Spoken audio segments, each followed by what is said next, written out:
मैत्रीण, आज पहिला गुरुवार आहे महालक्ष्मी व्रताचा आणि मी पूजेची मांडणी केलेली आहे. ती कशा पद्धतीने केली ती तुम्हाला मी सांगते.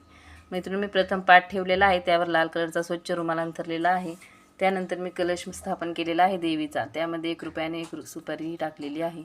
त्यानंतर जो मुखवटा आपण पूजा करतो त्याचीही मी स्वच्छ धुवून पूजा केलेली आहे. हळदी कुंकू लावून देवीला नथ घातलेली आहे.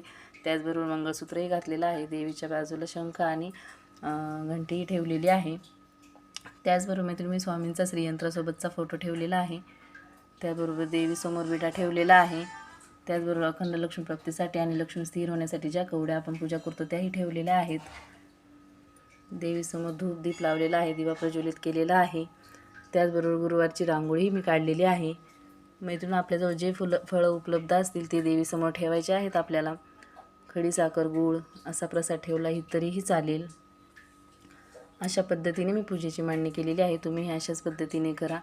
श्री स्वामी समर्थ. आणि त्यानंतर आपल्याला काय करायचं आहे, पोथी वाचून घ्यायची आहे आणि देवीची आरती करायची आहे. देवीला जो असेल तो नैवेद्य संध्याकाळी आपल्याला दाखवायचा आहे गोडाधोडाचा, आणि मग उपवास सोडायचा आहे. अशा पद्धतीने मी मांडणी केलेली आहे आणि अशा पद्धतीनेच आपण ही पूजा करायची आहे. श्री स्वामी समर्थ. ओम महालक्ष्मीचे विद्महे विष्णुपतीच्या धीमहि तन्नो लक्ष्मी प्रचोदयात. श्री स्वामी समर्थ.